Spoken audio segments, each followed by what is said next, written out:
Ayan, oo. Sumakay din siya, mga kababayan. Sumakay din siya doon sa sinabi ni VP Sara Duterte. Alam naman natin, ito mukhang tatakbo tong mayor dyan sa Caloocan. Oo.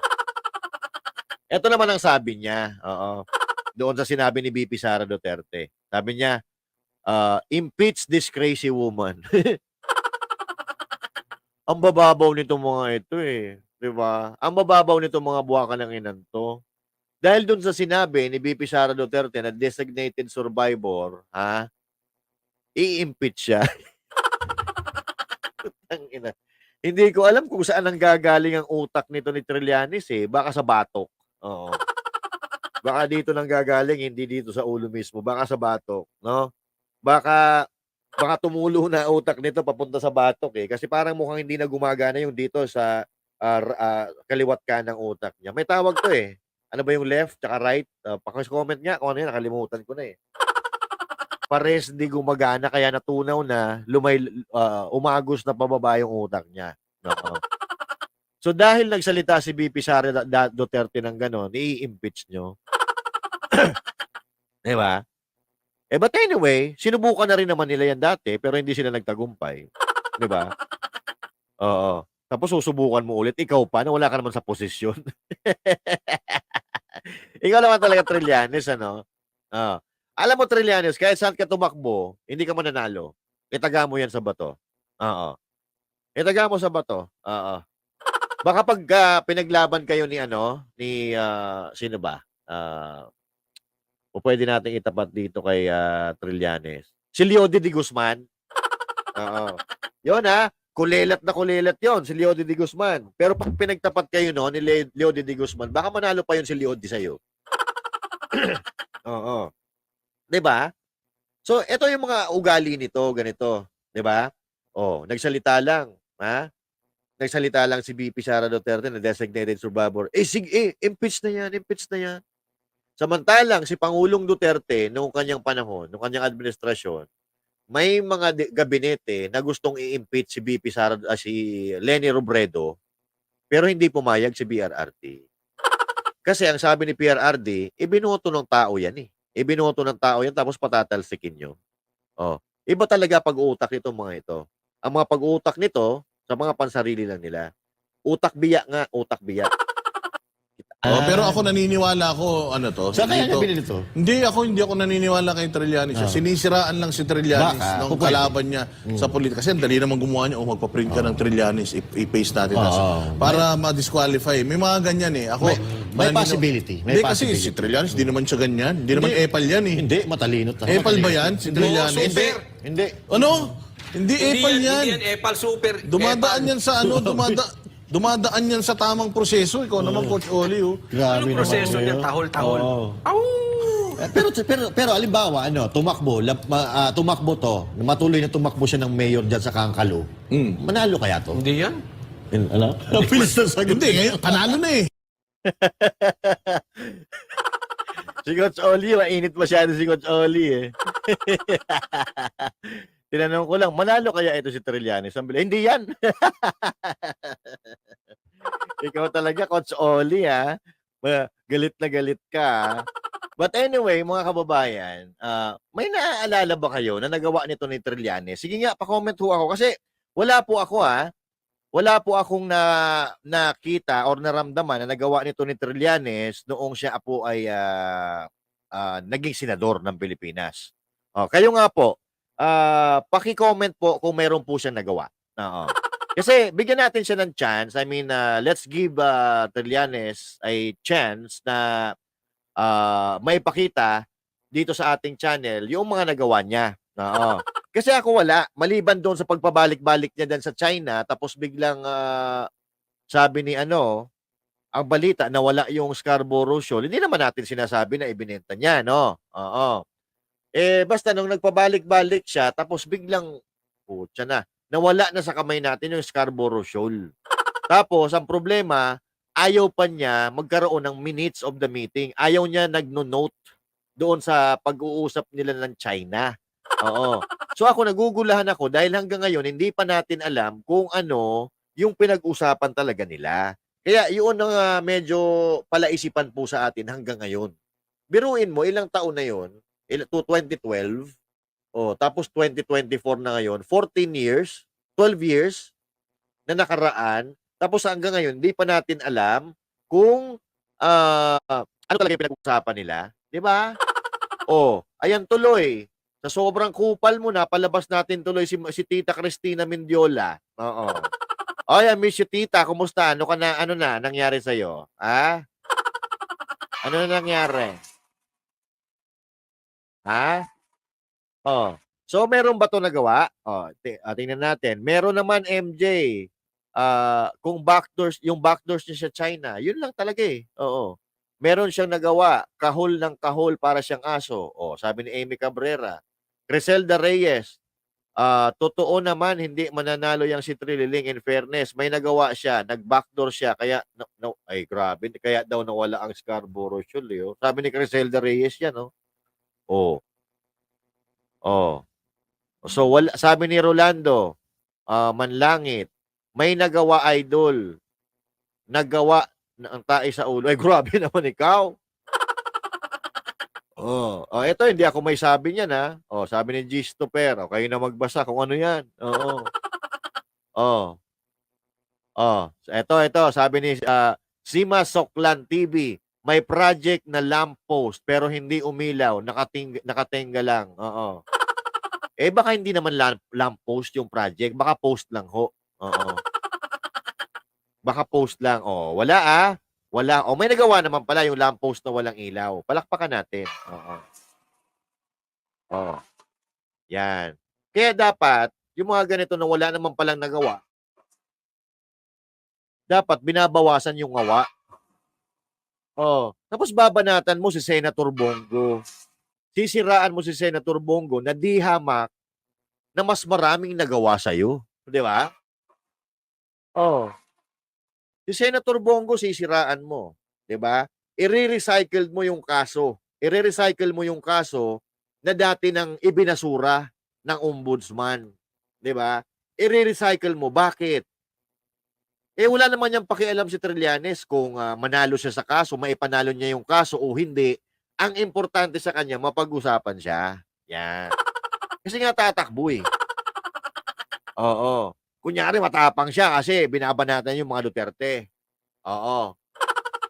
Pero wala. Ampaw, mga kababayan. Dahil yung sinisiraan niya, higit, mas marami pang nagagawa kumpara doon sa ibang senator ngayon. Diba? Si Senator Bongo, eto. Eto. Ang inyong lingkod na senador po ay patuloy na makikipaglaban rin po para sa health emergency allowance ng ating mga kababayan. Tuwing hearing ko po sa Committee on Health, nananawagan po sa DBM, sa DOH, na ibigay kagad ang health emergency allowance dahil services rendered na po ito pinaghirapan at sulit po ang pangungulit dahil sabi po ng DBM, i-release na po nila soon ang mga health emergency allowance para sa ating mga health workers. So, salamat po. Ayan, di ba? Ito si Senator Bongo, hindi lang puro salita, sinasamahan niya ng gawa. Itong sinasabi ni Senator Bongo, ito yung mga sinasabi niya dati na mga delayed na mga ayuda or tulong sa tulong medikal sa mga medical practitioners, sa mga nurse and all that. Ngayon ibibigay na. Kasi nga trinabaho niya. At higit diyan, itong si Senator Bongo, kapag yan may nalalaman, nababalitaan na may sunog, automatic, arangkada yan, papunta dun sa nasunugan, kahit saan pa yan. At si Senator Bongo, kung nasaan ang sakuna, nandun yan. Ikaw, Trillanes, nung nasa Senado ka, ano bang ginawa mo bukod sa paggawa-ngawa? Nagpunta ka ba sa mga gera-gera? Nagpunta ka ba sa mga kalamidad? Nagpunta ka ba doon sa mga nalilindol? Sa mga nasusunugan? Is there a chance na nagpunta ka nung senador ka? Kasi ito laman ng sunog to Si Senator Bato, si Senator Bongo. Diba?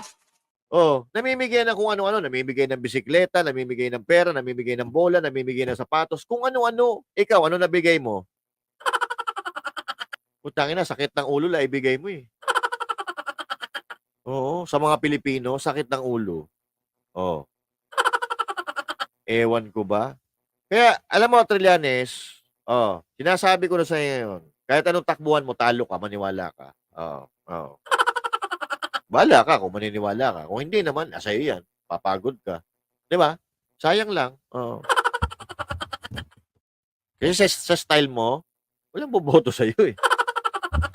Di ba? Eh, sige, kung may, pero malay naman natin, may maututo. Di ba? Oo. Ayun ang tularan mo. Si Senator Bongo. Yan. Kasi yan, trabaho lang ng trabaho. Kaya nga naturingan tayo na bansagan to eh. Ang serbisyo, ang bisyo ay magserbisyo. Ikaw, ano sa'yo? Ano bansag sa'yo, Trillanes? Oh, sundalong kanin. Di ba, yan ang bansag sa'yo? Oh, trililing. Oh, wala namang ibang bansag sa'yo eh. Kung si Bongo, ay bisyo magserbisyo, ikaw, sundalong kanin. Yun, ang layo nun. Oo. Kahit meaning, napakalayo. At mas positibo yung tawag kay Senator Bongo kaysa sa'yo. Di ba? Kaya tigil-tigilan mo na yung panggagamit mo kay Bongo, panggagamit mo sa mga Duterte. Hindi. Hindi makakatulong sa'yo yan. Lalong ikakabagsak mo yan, Trillanes. Maniwala ka. Oo. But anyway, mga kababayan, suportahan po natin itong mga ginagawa ni Senator Bongo dahil balita natin, binawasan daw po yung Malasakit Center, yung pondo ng Malasakit Center. Tingnan nyo po yung Malasakit Center po, ang dami pong natutulungan nun, na mga mahihirap nating kababayan na walang pinansyal na kapasidad para matugunan yung kanilang medikal na pangangailangan. No? Pero, heto, at parang binawasan ho ata yung budget ng Malasakit Center ni Senator Bongo. Sana po maibalik po yun. 'Di ba? Bakit nabawasan? May project din po kasi yung asawa ng presidente, yung Love for All, medical din po yun. Oo. Kung hindi ba naman sila mga OGAG na meron ng existing na medical assistance na pinamimigay, tapos sila gagawa pa ulit ng another pagkakagastusan na meron ng existing. Ganun po sila kalupit gumastos ngayon. Biruin nyo pagkain lang sa SONA, 20 million. Ano yun? Sabihin na natin na 2,000 ang a-attend. So, kada pagkain ng isang a-attend na guest, 10,000 pesos. Wow. Oh. Para kang kumain yan sa sa 5-star restaurant. Oo. Para kang kumain na niya ng buong araw sa isang mamahaling restaurant, 10,000 pesos. Wow. Pag kumain ka nga ng steak hindi aabutin ng 10,000, bundat na bundat ka na. Tapos sa SONA, 10,000 ang budget per head. Wow. Oo. Ang tindi nyo, Oh, 'di ba Tita Rowena Saladino Lim? Ang tindi. Oh, kumusta ka na, Tita Rowena? Oh, nandyan si Garsky. 'Di ba Garsky? Oh, sa tingin nyo, pag ikaw ay kakain, anak ng tokwa, kung kakain ka doon sa kay Salt Bay, aabutin nun ng 10,000.